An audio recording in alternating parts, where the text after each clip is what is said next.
yang disebut sebagai middle income trap adalah negara-negara yang sampai saat ini artinya belum berhasil lewat dari 10%-nya Amerika, 10%-nya GDP Amerika, yang ekuivalen dengan kira-kira 8.000 US dollar per kapita.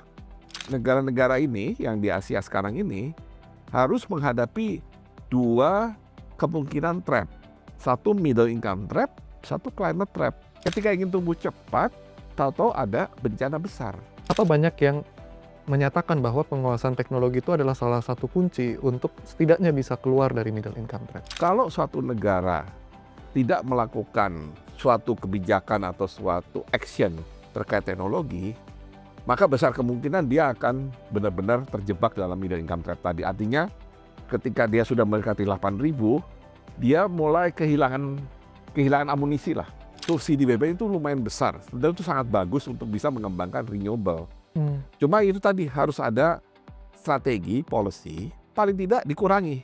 Teknologi hijau ini barangkali bisa menjadi solusi. Karena teknologi hijau itu kan berarti dia mengadres isu industrialisasi Betul. yang ada dalam konteks middle income trap Betul. dan isu climate trap.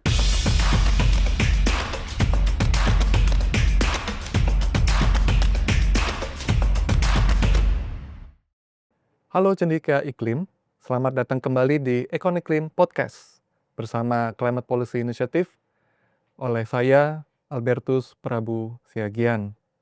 Econ Iklim adalah ruang diskusi mengenai krisis iklim, transisi energi, dan kaitan eratnya dengan keuangan dan ekonomi. Hari ini kita akan membahas tentang middle income trap dan climate trap. Ini topik yang menarik dan penting karena tentunya Indonesia ingin meningkatkan status pendapatan negara kita sekaligus mengatasi krisis iklim di saat bersamaan. Dan untuk itu, hari ini kita sudah mengundang narasumber yang sangat kompeten, Profesor Bambang Brojonegoro, Dekan dan CEO dari Asian Development Bank Institute. Profesor Bambang, apa kabar? Baik, bagaimana kabarnya Prabu? Baik, Pak. Oke, Ya, selamat datang di podcast kami ya, Pak. makasih. Iya. Sedikit background mengenai narasumber kita hari ini yang saya paham sebenarnya masyarakat luas juga sudah paham ya, sudah tahu. Profesor Bambang Brojonegoro adalah mantan Menteri Keuangan tahun 2014 hingga 2016, mantan Menteri Perencanaan Pembangunan Nasional tahun 2016 hingga 2019, dan juga mantan Menteri Riset dan Teknologi tahun 2019 hingga 2021. Dan sekarang seperti yang tadi sudah saya sampaikan, beliau adalah Dekan dan CEO dari Asian Development Bank Institute. Kalau begitu sekarang Bapak tugasnya di Tokyo ya, Pak? Betul, karena kebetulan ADBI memang berkantor di Tokyo atau didirikan di Tokyo sejak 30 tahun yang lalu. Oh, nah ini bahwa Bapak datang ke Jakarta untuk podcast kami ini, saya harus secara resmi mengucapkan terima kasih, Pak. Sama-sama. Iya, baik, Pak. Oke, kalau begitu agar tidak membuang waktu lebih banyak, mungkin kita mulai saja dari pertanyaan pertama. Nah, ini pertanyaan yang mendasar ya, Pak Bambang. Apa itu middle income trap dan apakah Indonesia sedang di dalam kondisi tersebut? Barangkali untuk memahami middle income trap kita perlu tahu dulu strata dari kelompok pendapatan dari negara-negara atau perekonomian di dunia. Ya, tentunya yang paling tinggi itu adalah yang dikategorikan high income country. Di dalam bahasa Indonesia kita lebih gampang mengatakannya negara maju, ya, developed country. Kemudian di bawahnya ada middle income. Tapi karena middle income ini artinya anggotanya paling banyak dan juga rentangnya juga cukup besar, dia dibagi dua lagi sebagai subgrupnya lah gitu ya. Ada yang upper middle, ada yang lower middle, ya. Nah, kemudian di bawah middle tentunya kalau udah ada yang high, ada yang middle, ya berarti ada yang low income, ya. Dan kalau melihat perkembangan ekonomi dunia, ya, boleh dikatakan sebenarnya dunia ini artinya sudah berkembang sangat pesat. Kemakmuran sebenarnya sudah jauh lebih baik dibanding masa lalu, ya. Contohnya adalah banyak negara yang awalnya ada di low income, sekarang sudah ada di middle income, ya. Bahkan setiap saat, di setiap periode pasti ada juga negara yang berhasil naik menjadi high income. Jadi dari segi jumlah, yang di middle dan di high ini jumlahnya makin lama makin besar. Yang berarti kan yang low income makin kecil, ya. Iya. Nah, kenapa muncul istilah middle income trap? Iya. Ya, tentunya kita tidak bisa mengatakan begitu saja bahwa negara yang artinya naik kelas dari low income ke middle income, itu bukan negara yang belum dianggap berhasil. Bagaimanapun, salah satu indikator keberhasilan pembangunan suatu negara adalah kalau dia pertama bisa keluar dari low income. Ya. Mmm. Jadi artinya ketika suatu negara atau suatu perekonomian bisa naik kelas dari low income masuk ke middle income, berarti itu sudah suatu keberhasilan awal. Tapi memang aspirasi dari suatu negara itu tidak ingin berhenti hanya di middle income. Ya. Mereka ingin, ya tentunya bayangan mereka kan ingin seperti negara-negara maju, Iya. ya. Berarti mereka ingin menuju high income. Nah, disinilah kemudian ketika mereka sudah di middle income, mereka kemudian menemukan suatu kenyataan bahwa ternyata naik dari middle ke high income itu jauh lebih sulit daripada dari low income ke middle income. Bahkan kalau kita lihat histori dari negara-negara yang sudah mengalami pergerakan dari low ke lower middle, dari lower middle ke upper middle ke high income, biasanya dari low income ke lower middle, mereka bisa mencapai itu karena memang tingkat pertumbuhan ekonominya relatif tinggi, ya. Paling gampang sebenarnya kita ambil contoh Indonesia sendiri, ya. Jadi sejak kita merdeka lah ya, katakan 1945 sampai akhir 80-an, jadi berapa tuh, 40 tahun lebih lah, ya. Kita tuh ada di low income, ya. Jadi bayangkan betapa beratnya Indonesia untuk sekedar naik atau keluar dari low income. Butuh 40 tahun. Tentunya banyak argumen lah ya, atau banyak penyebabnya. Satu yang boleh saya katakan sebagai penyebab adalah kita negara yang penduduknya cukup banyak, ya. Artinya kalau sekarang kita nomor 4 di dunia, sebelumnya ketika masih ada Soviet Union sebagai kelompok negara-negara yang masih utuh, Indonesia itu nomor 5. Jadi memang Indonesia itu penduduknya sudah besar sejak lama, ya. Dan itu tentunya membuat berapapun income yang dihasilkan atau output yang dihasilkan, itu harus dibagi, ya, untuk melihat per kapita. Karena yang menjadi indikator dari apakah dia lower middle ataukah low income itu adalah per kapita, Capital, iya. ya. Bisa dua, bisa yang produk per kapita, GDP per kapita, atau yang lebih akurat income per kapita dengan gross national income per kapita. Nah, faktor kedua yang barangkali kadang-kadang kita suka lupakan atau tidak sadari itu adalah kita tuh negara kepulauan. Mmm. Ya. Jadi negara kepulauan itu secara default-nya saja sudah banyak hambatan atau constraint yang membuat dia istilahnya kalau mau berlari, dia butuh effort lebih daripada dari negara yang lain yang bentuknya adalah kontinen, ya. Mhm.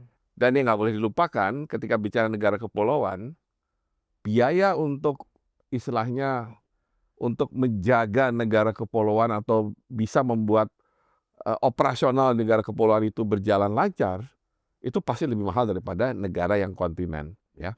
Saya ambil contoh yang paling simpel, transportasi, ya.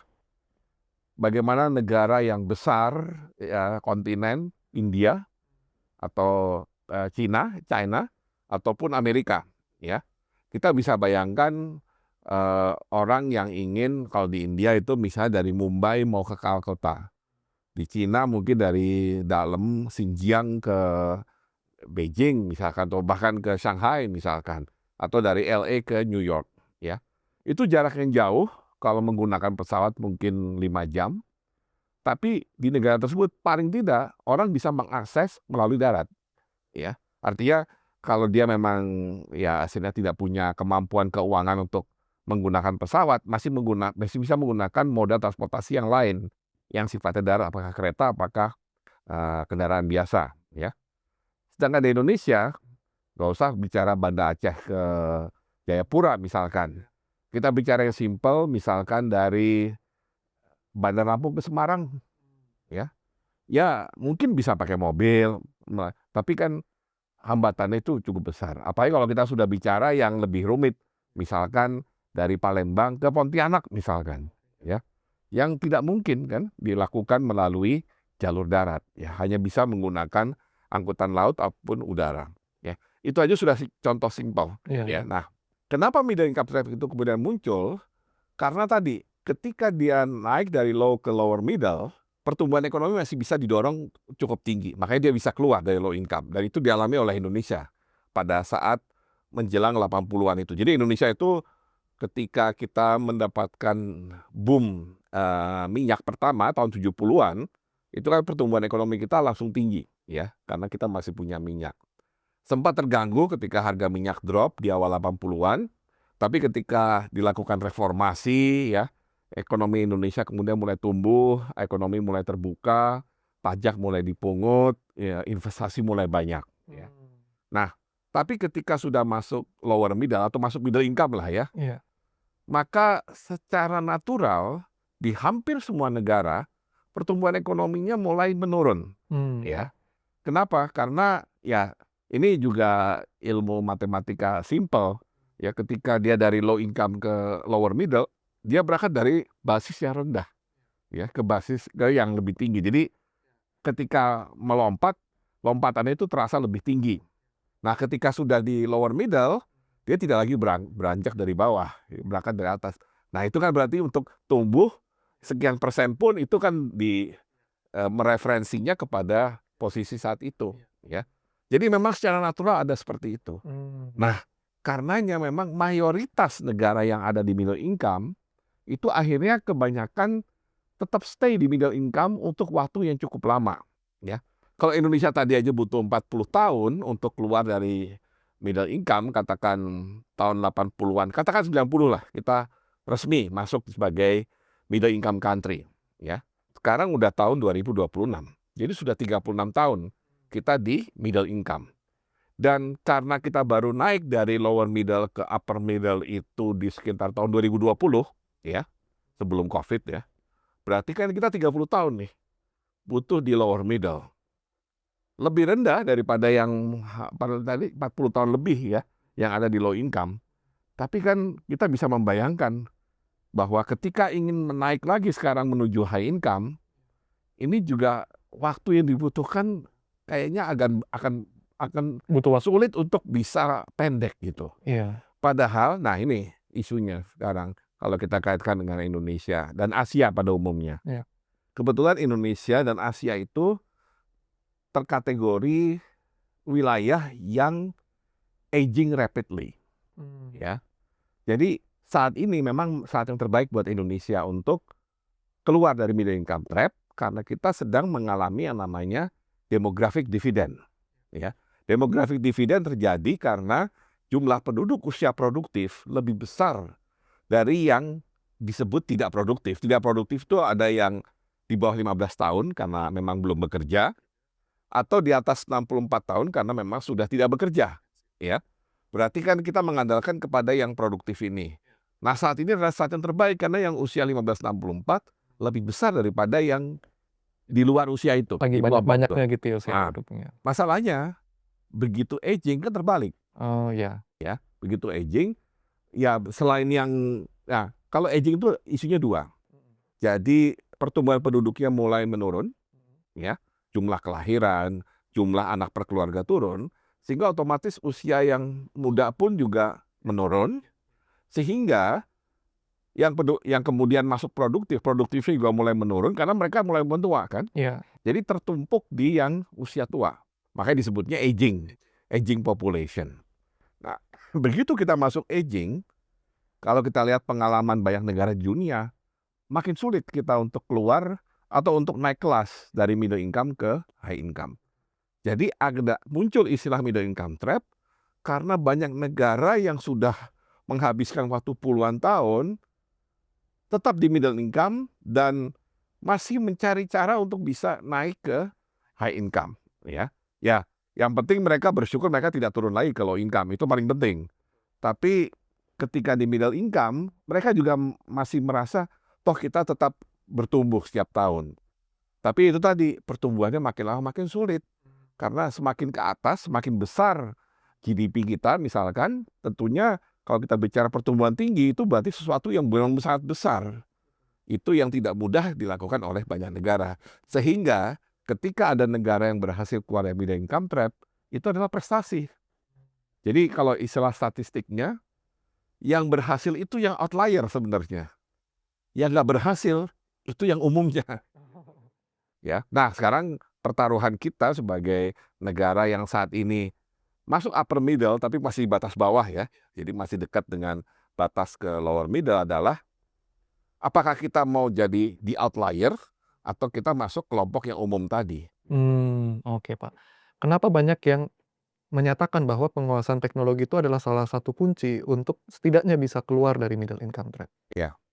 Jadi kembali lagi sedikit ya Iya. ke definisi middle income trap supaya nanti nyambung dengan teknologi. Siap. World Bank kebetulan tahun 2024 seperti kebiasaan setiap tahun itu mengeluarkan World Development Report dengan tema setiap tahun yang berbeda-beda. Kebetulan tema tahun 2024 itu middle income trap, ya. Bagi World Bank Report itu yang disebut sebagai middle income trap adalah negara-negara yang sampai saat ini artinya belum berhasil lewat dari 10%-nya Amerika. 10%-nya GDP Amerika yang ekuivalen dengan kira-kira 8.000 US dollar per kapita, ya. Jadi artinya mungkin banyak negara yang cepat menuju 8.000, artinya dia pertumbuhan cepat dan mungkin waktunya juga tidak terlalu panjang. Tapi begitu mendekati 8.000 atau sudah 8.000, tahu-tahu melambat atau bahkan relatively stagnan, ya. Dan itu banyak, ya. Dan kalau kebayangkan dengan Indonesia, kita kan baru lolos dari lower middle, kita masih di 4.500. Jadi kita sebenarnya ya kalau Anda tanya kita tuh sekarang dalam kondisi middle income trap atau belum? Kita tuh belum mendekati 8.000. Jadi artinya belum bisa dikatakan kita itu kemungkinan kena middle income trap. Yang bisa disebut sebagai yang kena middle income trap adalah yang sudah mendekati 8.000 atau sudah 8.000 tapi stagnan. Karena kalau mau menuju high income menggunakan kategori yang hari ini, kan ini kategori ini sifatnya istilahnya kalau target ini bukan fixed target, ini moving target. Ya. Ya. Karena dia juga harus melihat bagaimana kondisi dunia secara keseluruhan, melihat laju inflasi yang ada, pertumbuhan global dan segala macam. Hari ini pun kalau kita ingin high income country itu harus 14.000 USD. Ya. Tapi banyak negara tadi mendekati 8.000 kemudian Mulai stagnan. sepertinya stagnan atau mulai kehilangan cara gitu. Nah, bicara mengenai cara, kalau dari World Bank Report itu, kalau suatu negara tidak melakukan suatu kebijakan atau suatu action terkait teknologi, maka besar kemungkinan dia akan benar-benar terjebak dalam middle income trap tadi. Artinya ketika dia sudah mendekati 8.000, dia mulai kehilangan amunisi lah untuk bisa melewati 8.000 itu dan terus berlanjut ke 14.000. Kenapa? Karena mungkin di kebanyakan sebagian negara itu terlalu bergantung kepada komoditas, ya. Dan terus terang komoditas itu ya bagi negara seperti kita di Indonesia yang sebenarnya luar biasa komoditas kita dari segi variety ya variasi ada biodiversity, ada bahan tambang, ada bahan untuk perkebunan. Kita tuh luar biasa, hampir semua kita bisa gali, bisa kita tanam dan segala macam. Nah, cuma masalahnya adalah satu, harga komoditas itu tidak pernah stabil, ya. Harga komoditas itu cenderung volatile, ya. Jadi artinya kalau kita bergantung kepada komoditas, mungkin ada suatu masa di mana kita tumbuhnya bisa cepat sekali, ya. Tapi kemudian bisa juga drop secara ekstrim, gitu ya. Dan itu sangat tidak bagus untuk suatu negara yang berusaha keluar dari middle income trap. Jadi harus mencari faktor yang bisa membuat pertumbuhan itu menjadi lebih stabil. Artinya mungkin tidak harus luar biasa naiknya, tapi naik terus ya dengan kecepatan yang relatif stabil. Nah, disitulah memang perannya sebelum kita masuk teknologinya adalah jangan bergantung kepada natural resources itu sendiri. Terutama natural resources yang memang sifatnya non-renewable. Suatu saat akan habis, terutama bahan tambang kan. Nah, jadi di beberapa success story dari negara yang keluar dari middle income trap, mereka menjawabnya dengan justru tidak bergantung kepada natural resources, karena kebanyakan dari mereka tidak punya natural resources, tapi mereka menjawabnya dengan industrialisasi. Jadi sektor manufacturing yang dijadikan andalan. Nah, kalau Anda sudah memutuskan bahwa sektor manufaktur itu adalah tujuan kita, mau nggak mau, Anda harus belajar teknologi. Paling nggak teknologi yang paling simpel, yaitu bagaimana membuat barang itu sendiri. Itu sudah teknologi. Artinya kita mempelajari teknologinya, ya. Dan untuk bisa mempelajari teknologi itu, berarti kita perlu mendatangkan investasi, ya. Karena teknologi itu nggak bisa kita pelajari dari jarak jauh. Paling tidak harus ada aktivitas yang dilakukan di perekonomian kita sendiri, di ekonomi kita sendiri, yaitu melalui FDI misalkan. FDI di manufacturing, ya. Dari situ kemudian setelah kita tahu bagaimana ya cara membuat produk atau barang, nah disitulah kemudian kita fokus pada competitiveness dari produk manufacturing kita, ya. Jadi artinya tidak hanya sekedar merakit, ya, karena harus ada tahapannya memang industrialisasi. Memang nggak bisa juga kita tahu-tahu jadi pembuat barang yang dominan di dunia, ya. Pasti kita mulai dari pembelajaran yang paling simpel, yaitu merakit dulu, maklun lah gitu ya. Nah baru kemudian kita bisa melakukan manufacturing atau merakitnya sudah mulai berkurang, kita sudah mulai bisa membuat suatu produk dengan tentunya masih menggunakan teknologi yang berasal dari negara yang melakukan investasi tersebut.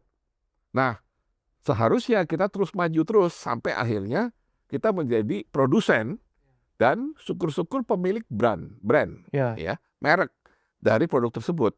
Dan merek itu atau produk tersebut harus kompetitif secara global. Mungkin awalnya dia menjadi import substitution, ya, bisa kompetitif terhadap produk import yang ada di ekonomi kita, tapi dia nggak cukup hanya di situ. Dia harus maju terus sampai menjadi produk yang kompetitif untuk ekspor.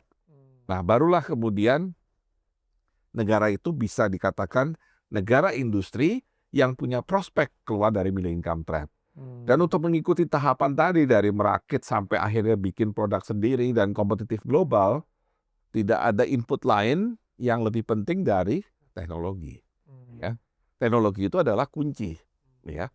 Nah, tentunya contoh yang paling bagus untuk kita pelajari, kita bisa berulang-ulang dan orang nggak akan pernah bosan, itu adalah Korea Selatan. Ya. Karena Korea Selatan itu juga awalnya sama dengan kita. Negara termiskin di Asia tahun 50-an. Kita berdua, Indonesia dan Korea. Apalagi waktu itu habis perang Korea Habis juga ya? perang Korea, kita habis perang kemerdekaan Iya, yang Belanda. revolusi. Nah, tapi ketika pertengahan 70-an, Korea sudah naik kelas ke middle income. Padahal kalau lihat Korea tahun 50-an, 60-an, negara itu nggak punya natural resources. Sedangkan kita sudah menemukan minyak, sudah menemukan berbagai jenis tambang, ya. Waktu itu juga kayu, hutan juga menjadi salah satu kontributor terhadap ekonomi. Jadi kita modalnya jauh lebih banyak. Iya, bahkan sebelum merdeka juga kita udah ada tuh. Ya sudah ada ya, tapi kan itu kan kuasai oleh Hindia Belanda ya. Iya. Nah tapi intinya Korea tuh tahu bahwa mereka nggak akan bisa survive dengan natural resources. Jadi mereka langsung full, pertama menguatkan human capital untuk mendukung industrialisasi.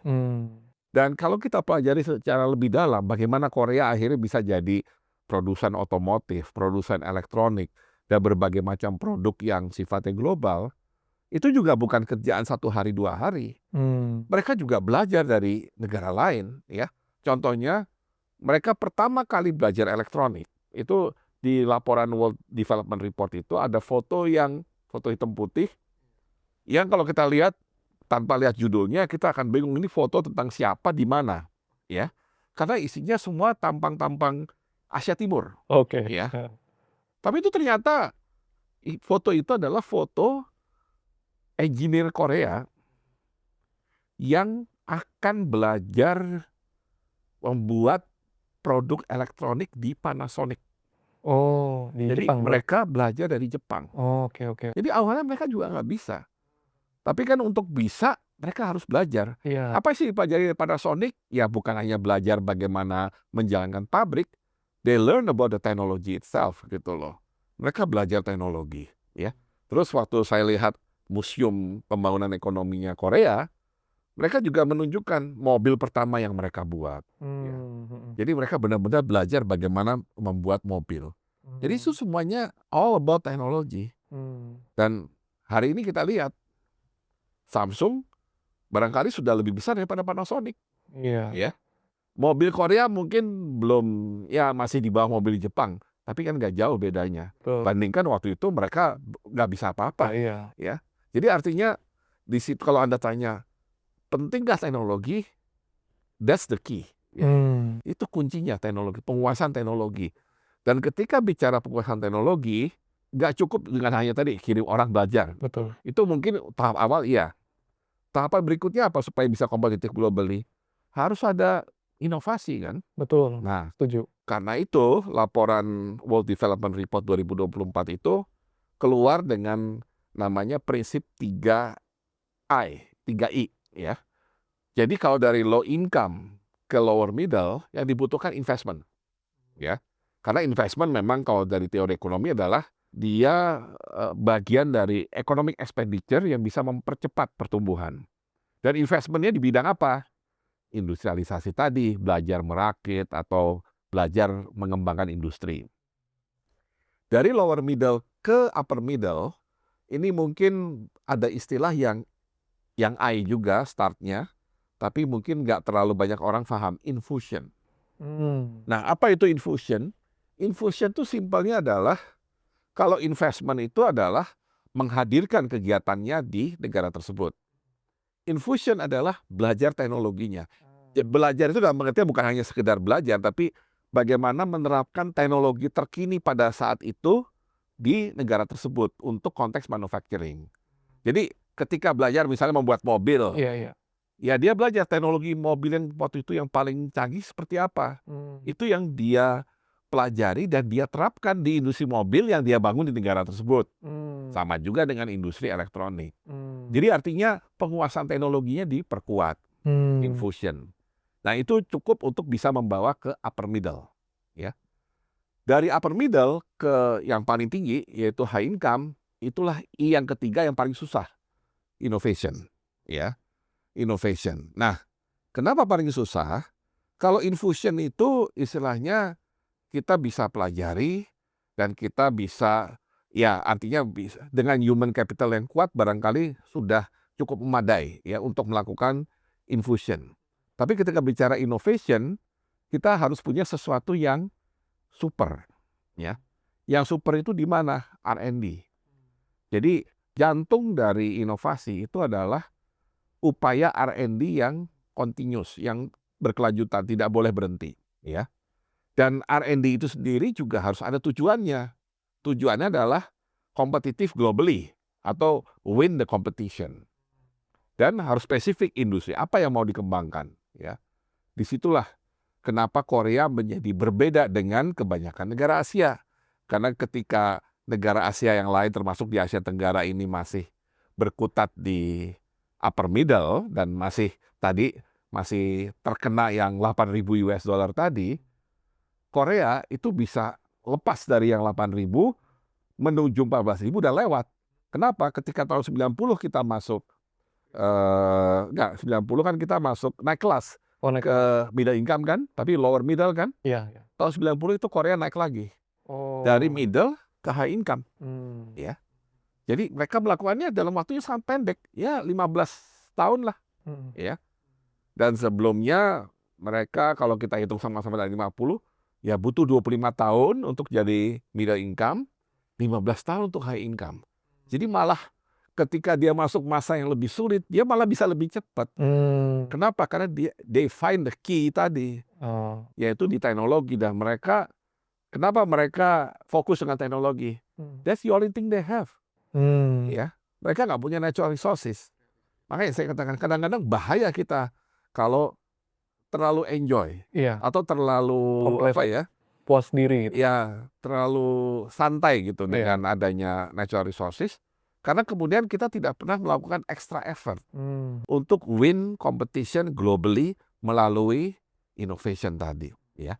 Disitulah Korea melakukan inovasi dan, the rest is history. Tapi yang menjadi kunci adalah spending R&D Korea kalau dibandingkan GDP, ya. Jadi kalau kita buat rasio, ya, pembilangnya itu adalah investment atau spending di R&D, penyebutnya adalah GDP, Korea boleh dikatakan juara dunia. They spend atau they invest 5.2% of their GDP just for Teknologi. R&D, R&D. R&D, ya. Comparison, even Amerika sendiri itu kira-kira 2,3, 2,5%, ya, tidak lebih dari 3% lah, ya.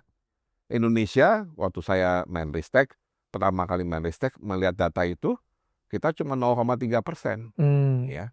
Nah, kalau ditanya kenapa cuma 0,3%, ya barangkali kita tidak merasakan urgensi dari pentingnya kita melakukan R&D teknologi. Karena kembali lagi kita terlalu nyaman dengan natural resources tadi. Apalagi, nah kalau bicara natural resources kan di satu sisi kita bolehlah dikatakan relief karena kita selalu ada natural resources yang muncul secara berkala gitu ya. Jadi dari tahun Orde Baru, ya, dari tahun katakan 69 sampai pertengahan 80-an kita basically oil and gas country. Ya, seperti negara-negara Timur Tengah lah pada umumnya. Karena memang meskipun produk kita sebenarnya nggak terlalu besar, tapi itu udah cukup waktu itu untuk membuat ekonomi kita jalan, pertumbuhan lumayan tinggi. Nah, ketika oil and gas menurun, kita masuk era manufacturing, kemudian kena krisis, tahun 2000, 2003 kita kan mulai pulih dari krisis. Nah, harusnya kita kembali menghidupkan industrialisasi kita. But at the same time, bukan masuklah, artinya muncullah komoditas batu bara dan sawit yang kemudian jadi primadona ekonomi kita. Akhirnya agenda industrialisasi kita agak ditinggal. Sehingga akhirnya kita malah mengalami, ya orang banyak bilang premature deindustrialization. Iya, saya juga sering Ya, dengar ini. itu terjadi karena salah satu kita tidak pernah berpikir mengenai jangka panjang, perlunya kita punya suatu unggulan dalam ekonomi kita yang bisa berlangsung lama, gitu, yang bisa sustain, bukan yang cuma bergantung kepada naik turunnya harga komoditas. Saya senang sekali nih bicara dengan Profesor Bambang karena dari tadi yang disampaikan ini istilah zaman sekarang daging semua. Iya, iya. Karena yang tadi, Prof bilang itu hal yang saya sangat sering dengar di luar sana. Ini kok Indonesia paling banter cuma ngerakit, emang nggak bisa naik kelas lagi. Ini kok cuma pabriknya yang di sini tapi mesin-mesinnya tetap diimpor dari luar. Iya. Itu semua udah terjawab oleh Profesor Bambang ini bagus sekali, Pak. Nah ini tapi saya harus maju ya, Pak. Iya. Nah, ini mumpung udah bicara teknologi dan sekarang sedang ada krisis iklim, maka naturally kita akan berpikir tentang teknologi hijau. Iya, iya. Apakah menguasai teknologi hijau bisa menjadi dalam tanda petik ya, narasi yang dimanfaatkan Indonesia untuk tidak hanya keluar dari middle income trap, tapi juga untuk mengatasi krisis iklim? Iya. Bagaimana? Nah, ketika bicara middle income trap, misalnya kita bicara middle income trap di tahun 90-an atau 80-an, terutama kalau kita melihat success story dari Jepang dan Korea Selatan, boleh dikatakan ketika Jepang dan Korea Selatan akhirnya keluar dari middle income trap dan sekarang menjadi high income country, dan basisnya adalah tadi industrialisasi yang sangat didukung oleh inovasi dan R&D. Saat itu mereka tidak menghadapi yang namanya ancaman perubahan iklim. Ya, artinya, ya kalau Jepang memang dari dulu selalu menghadapi potensi gempa bumi. Ya, ancaman gempa bumi itu selalu ada gitu ya. Korea mungkin tidak, dan waktu itu juga kalau bicara iklim, ya mungkin daerah Asia Timur itu sering terkena typhoon misalkan. Tapi ya sudah dianggap suatu hal yang biasa, ya. Nah, kalau kemudian kita fast forward ke sekarang, kita bayangkan negara-negara Asia nih, ya Asia Tenggara terutama, yang ingin keluar dari middle income trap, Indonesia, Malaysia, Thailand, dan mungkin kalau di Asia Timur ada China yang mungkin sebentar lagi sudah naik jadi high income country. Sebenarnya tantangan yang dihadapi oleh negara-negara ini lebih berat Mmm. daripada Jepang dan Korea. Mmm. Satu, karena negara-negara ini relatively masih banyak natural resources-nya. Jadi istilahnya godaannya, temptation-nya lebih besar daripada Jepang dan Korea. Jadi urgensi untuk benar-benar all out di innovation yang membutuhkan support dari R&D mungkin tidak sekuat Jepang dan Korea Selatan. Itu satu hal. Tapi yang kedua, perubahan iklim ini serius sekarang. Artinya kalau namanya bencana banjir, tanah longsor, itu sudah ada sejak dulu. Jakarta banjir sudah cerita sejak bahkan kita belum lahir barangkali. Tapi sekarang kan intensitas bencananya, satu lebih sering, kedua dampaknya lebih besar, ya. Nah, sebagai contoh, kita misalkan pisahkanlah antara yang vulkanologi, ya, bencana vulkanik seperti gempa, gunung berapi, tsunami dengan yang hydrometeorologi. Nah, kalau di masa lalu mungkin yang disebut sebagai bencana yang besar itu adalah yang vulkanik ini, ya. Tsunami di Aceh misalkan, ya, atau gempa di Jepang dan seterusnya.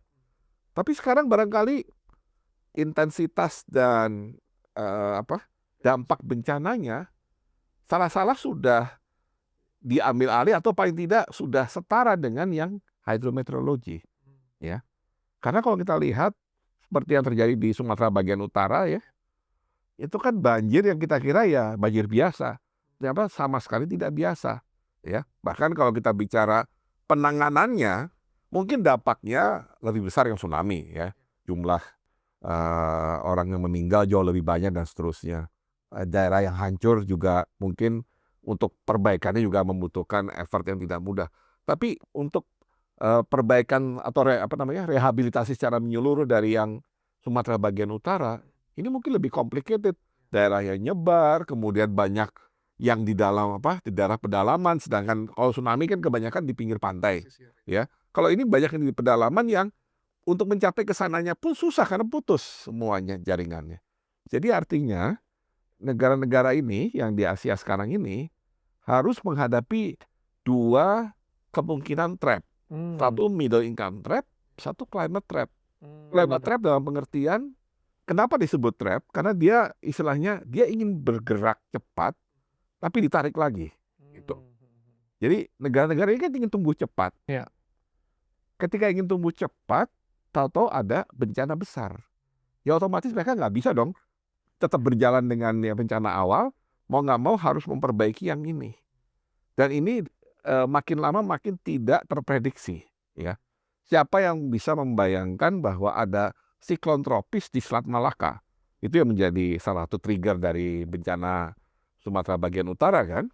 Kalau kita bicara siklon tropis biasanya ya kita cuma dapat ekornya dari taifun yang mengena ke East Asia misalkan.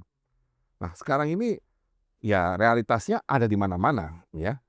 Kalau dulu orang nggak bisa membayangkan semacam tornado itu ada di Indonesia, artinya tornado ya adanya di Amerika gitu ya. Sekarang meskipun ya tentunya tidak bisa dibilang tornado, tapi kalau kita lihat video ada angin puting beliung di beberapa tempat di Indonesia, ya itu tornado kecil, Mulai kayak di ya. Amerika. Dan terjadi, Iya. artinya makin sering hujan es, apa segala macam. Jadi di sini, kalau dalam pandangan saya, ketika kita bicara dalam konteks avoiding middle income trap saat ini, at the same time kita juga harus bicara bagaimana kita bisa menetralisir potensi dari climate threat. Karena itu apa yang Anda sampaikan tadi, Mhm. teknologi hijau ini barangkali bisa menjadi solusi. Mmm. Karena teknologi hijau itu kan berarti dia mengadres isu industrialisasi Betul. yang ada dalam konteks middle income trap Betul.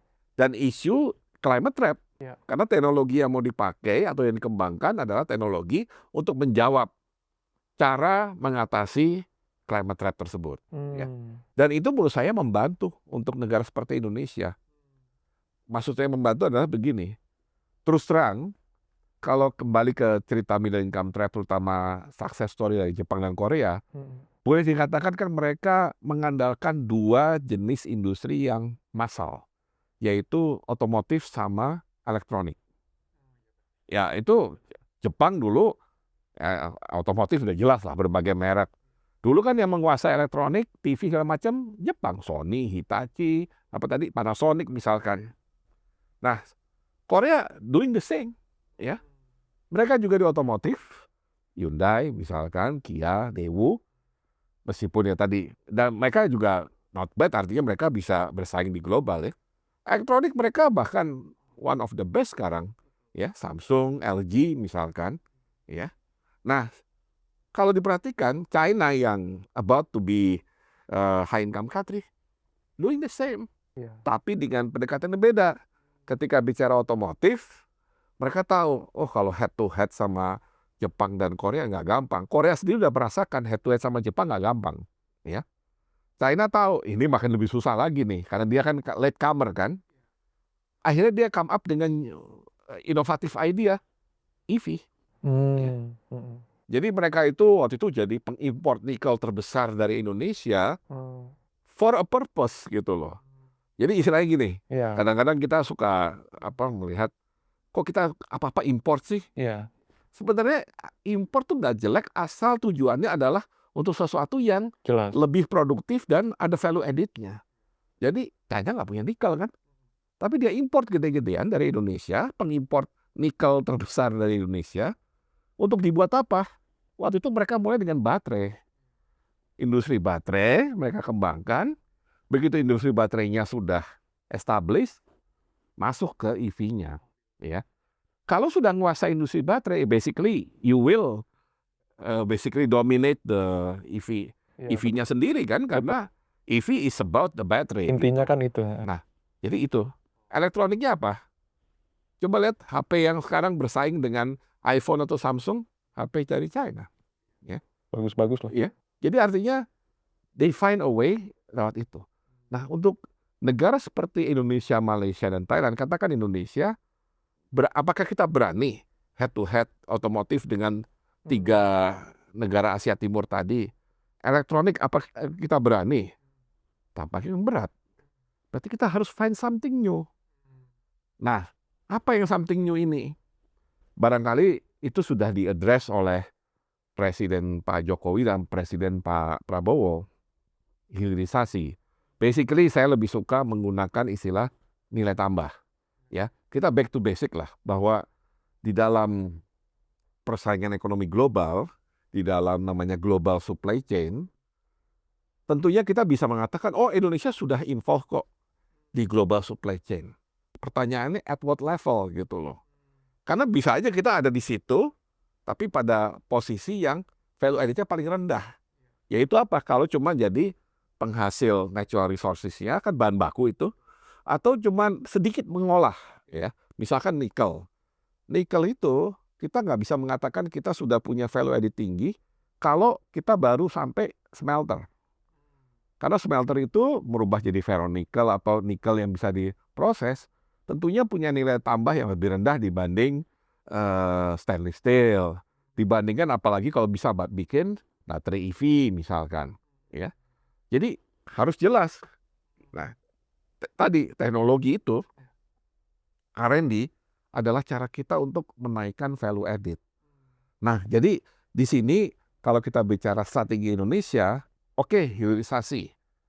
Kita ingin cari nilai tambah yang lebih besar dari komoditas yang ada. Jadi kita udah punya modal, komoditas yang jadi backbone dari hilirisasinya sudah ada di kita. Tapi sekarang untuk jadi produk yang lebih tinggi, kalau kita cuma mengundang investor asing dan membeli teknologi, value buat kita juga nggak banyak. Ya. Jadi akan lebih baik kalau ketika kita sudah firm hilirisasi adalah tujuan utama kita, langsung kita misalnya mengembangkan R&D, inovasi untuk produk-produk dari hilirisasi itu. Jadi kalau dari nikel, kita bisa bikin sampai apa? Kita punya boksit, ya apakah cuma sampai aluminium? Apa ada yang lebih? Jadi itu yang harus dipikirkan, supaya paling nggak kita punya sesuatu untuk nantinya bersaing secara global. Ya. Karena terus terang kalau ya mengikuti atau bersaing head to head dengan mereka itu sulit. Ya, meskipun ya kalau lihat success story-nya Jepang itu hebat sebenarnya karena ketika mereka mengembangkan otomotif dan elektronik di awal, mereka belajar dari Amerika, ya kan? Habis Perang Dunia Kedua. Dan sekarang, ya elektronik mungkin kalau HP masih Amerika lah, tapi kan yang lain-lain udah dikuasai Jepang kan? Kecuali yang memang udah benar-benar high tech ya. Amerika mungkin udah masuknya sangat high tech ya sama ya mainannya Elon Musk itulah ya. Iya, iya. Nah, tapi di otomotif kan mobil Amerika ya bisa bersaing sama mobil Jepang gitu. Nah ini Pak, ini menarik Pak. Kita bicara tentang bagaimana mengembangkan teknologi di dalam negeri. Nah tapi ini kalau mungkin sedikit lebih agak ke sisi ekonomi ya. Orang mau memproduksi suatu teknologi, tapi kan mungkin dia mikir, kalau permintaan akan teknologi itu juga tidak banyak, Iya, mungkin dia iya. tidak skala ekonominya ya, economies of scale-nya nggak cukup membuat dia bergairah untuk kemudian menguasai teknologi itu. Iya. Apalagi teknologi hijau. Mungkin dia mikir, "Ah, aku mau ngembangin teknologi hijau." Tapi dia udah tahu dari awal, di Indonesia pasar EBT susah berkembang karena misalkan energi fosilnya juga terus disubsidi misalkan. Hmm. Nah ini kalau dari tadi kan mungkin lebih dari sisi Bapak sebagai mantan menteri riset. Kalau sebagai mantan menteri keuangan, bagaimana Bapak melihat ini? Bagaimana Bapak melihat agar si teknologi hijau ini bisa bersaing dengan energi fosil yang sampai sekarang nyatanya masih disubsidi dan Iya, membuat iya. dia terus berjaya gitu, Kak? Nah, kalau bicara mengenai teknologi hijau, sebenarnya kita tidak bisa membatasi hanya pada Ya. renewable energy. Ada satu faktor lagi, energi efisiensi, Mmm. ya, yang menurut saya sama pentingnya, ya. Karena kan kalau renewable energy intinya kita tidak perlu mengurangi konsumsi energi, tapi mengubah jenis energi yang dipakai. Tapi barangkali kalau kita belum punya cukup security untuk keberadaan renewable energy, mungkin cara paling aman adalah bagaimana, menciptakan teknologi energi efisiensi, tetap mengkonsumsi energi dalam jumlah yang lebih sedikit, tapi dengan output yang kira-kira tidak beda jauh, gitu ya. Nah, jadi menurut saya pertama kita harus petakan dulu teknologi hijau apa yang bisa kita kuasai. Dan saya yakin, skopnya cukup besar ya. Termasuk misalkan yang kadang-kadang orang lupa mengenai sampah misalkan ya. Bahwa teknologi pengolahan sampah itu tentunya masih terbuka lebar bagaimana sampah itu diolah. Apakah simply menjadi energi atau menjadi energi yang lebih efisien atau bisa ya recycle menjadi produk lain ya. Dan kalau kita lihat ya mengenai EV misalkan, kan kita bisa lihat begitu EV muncul, ini hebatnya China, begitu industri EV-nya mulai membesar, they already prepare the next industri, Mmm, yaitu mhm. recycle dari EV baterai. Mmm, mhm. Karena mereka tahu mobil-mobil EV ini yang pakai baterai setelah 5-10 tahun perlu ganti baterai, baterainya nggak bisa apa-apa kecuali dibuang atau di-recycle. Makanya mereka siapkan industrinya. Itu kan udah teknologi hijau juga ya. Jadi maksud saya ini pertama kita ketika bicara definisi, buat definisi yang luas. Karena kita istilahnya it's a luxury kalau kita hanya bicara 1, 2 jenis produk yang kita ingin hasilkan dari teknologi hijau. Nah, untuk menjawab pertanyaan Anda mengenai pengkondisian supaya industri itu berkembang, tentunya harus ada pemihakan, itu jelas ya. Makanya kalau kita lihat success story dari Jepang dan Korea tadi, ada yang disebut sebagai industrial policy. Mmm. Industrial policy ini ada sebagian ekonom yang bisa menerima itu sebagai suatu solusi yang bagus, ada yang menganggap ini distorsi. Mmm. Ya. Karena industrial policy itu mau nggak mau, ada kata policy kan, membutuhkan policy pemerintah. Policy pemerintah untuk apa? Basically untuk mengkondisikan dan dalam tanda petik melindungi industri yang sedang bertumbuh. Ya. Nah, memang di dalam teori ekonomi sendiri banyak yang mengkritisi yang namanya infant industry argument ya. Kenapa? Karena dalam banyak kasus si infant tadi yang masih bayi ini ya, di mana-mana kan bayi kan harus diprotek dulu ya, dibesarin, dilindungi segala macam sampai dia benar-benar dewasa, dia bisa mandiri. Nah, banyak yang khawatir terutama di negara yang masih kategori tadi lower middle atau low income gitu, ketika melakukan kebijakan yang infant industry ini infant terus-terusan ya. Jadi udah jadi anak remaja, udah jadi anak dewasa, dia tetap aja masih bergantung, masih butuh perlindungan dari orang tuanya. Nah ini yang sangat dikhawatirkan. Dan bagi kebanyakan ekonom ini natural.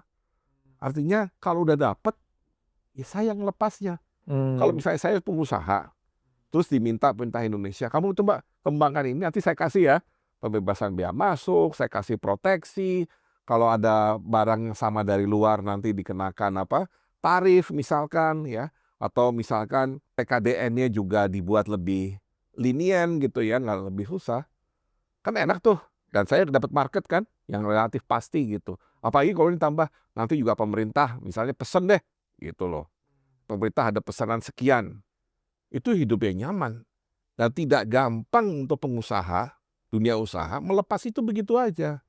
Nah, disinilah pentingnya ketegasan dari pemerintah terhadap dunia usaha, ya.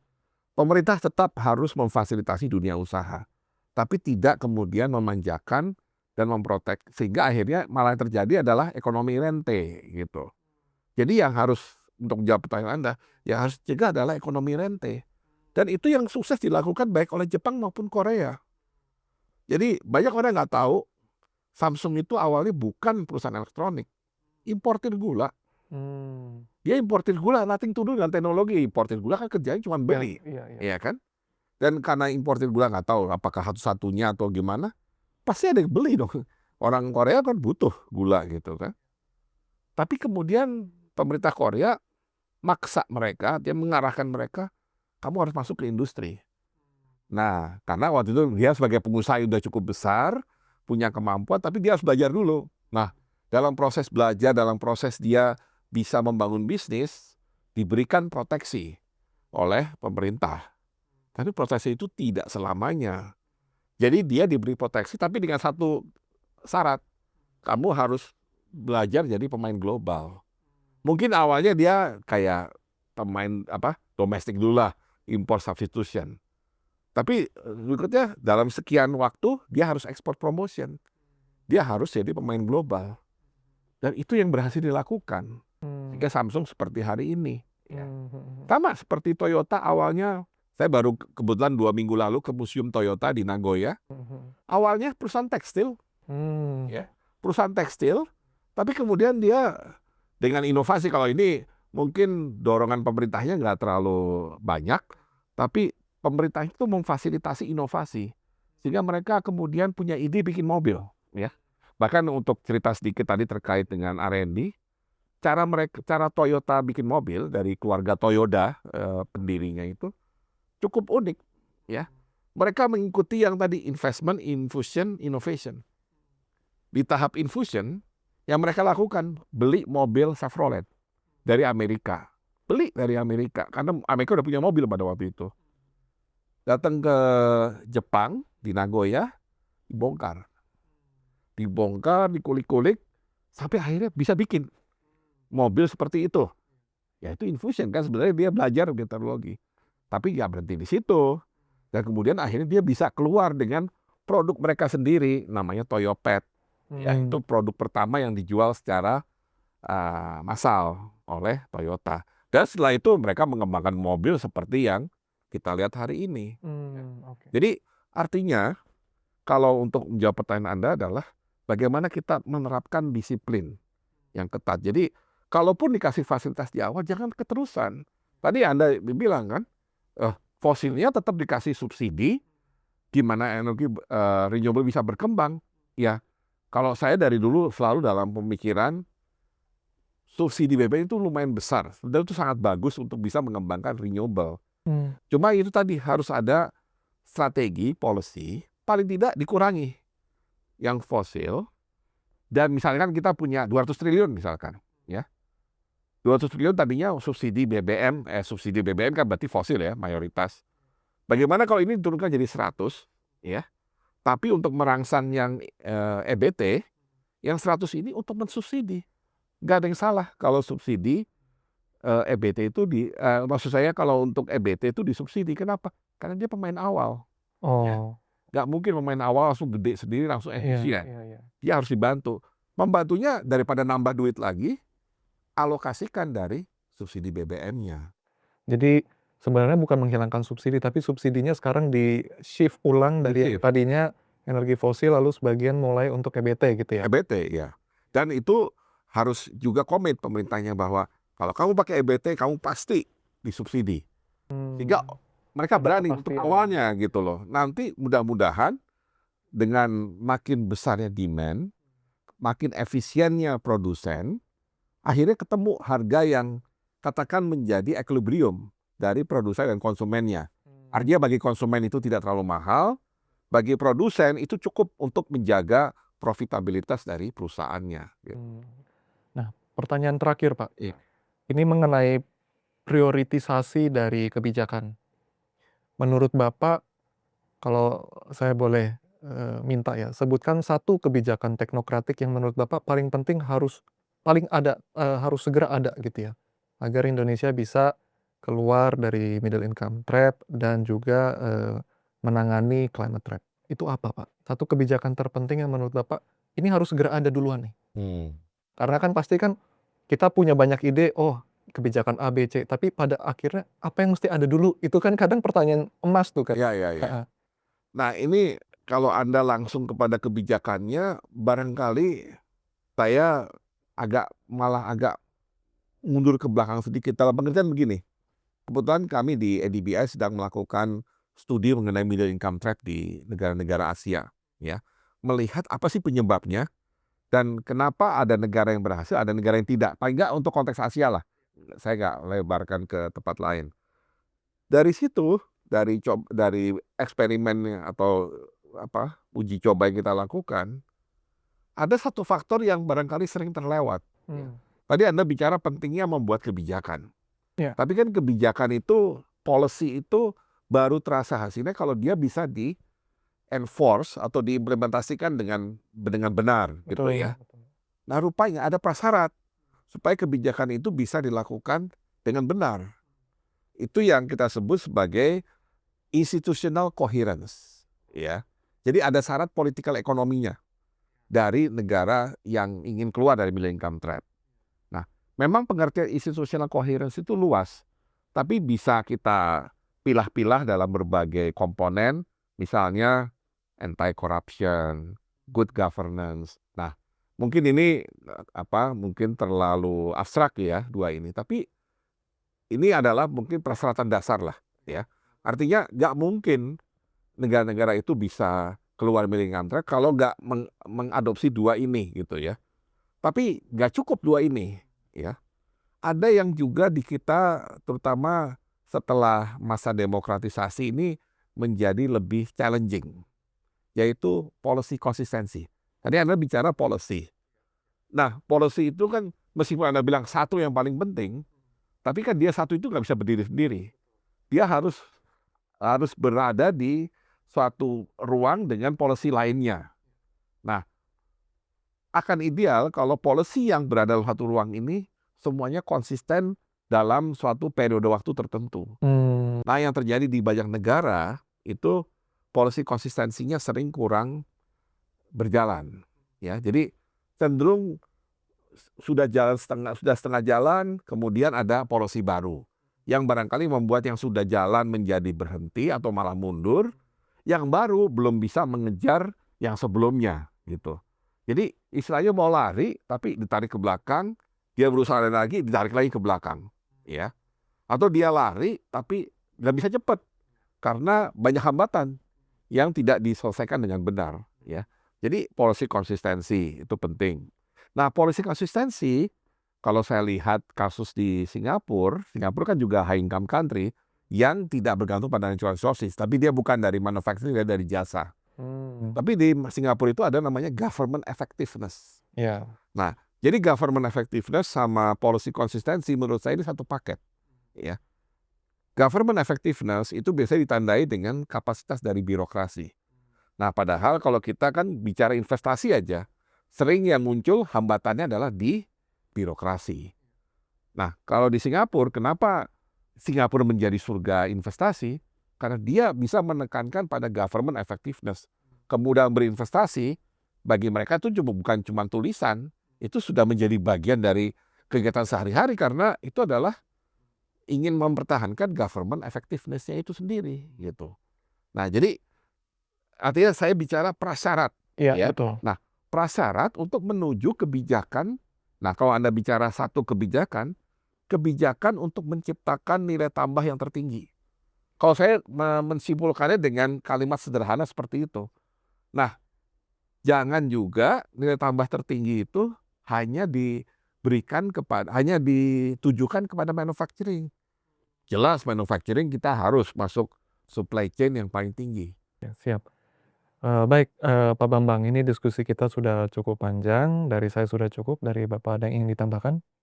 Saya kira itu ya. Jadi tadi hanya untuk menyambung yang teknologi hijau, Ya.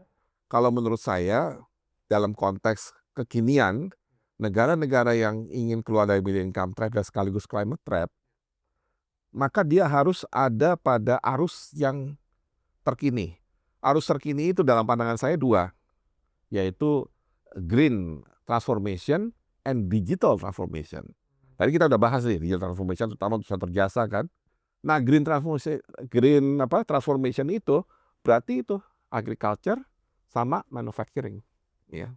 Dan sudah saatnya ketika kita sedang invest besar, misalnya untuk renewable energy, jangan kemudian kita keasikan jadi importer. Inilah saat terbaik untuk kita belajar bagaimana menghasilkan renewable energy itu sendiri. Ya, kita mau nggak mau belajar bagaimana memang solar panelnya itu kan dikuasai China. Kan bukan berarti kita terus diam aja terus ya udah deh beli dari Cina mumpung murah. Kita juga harus belajar bikin sendiri gitu, ya.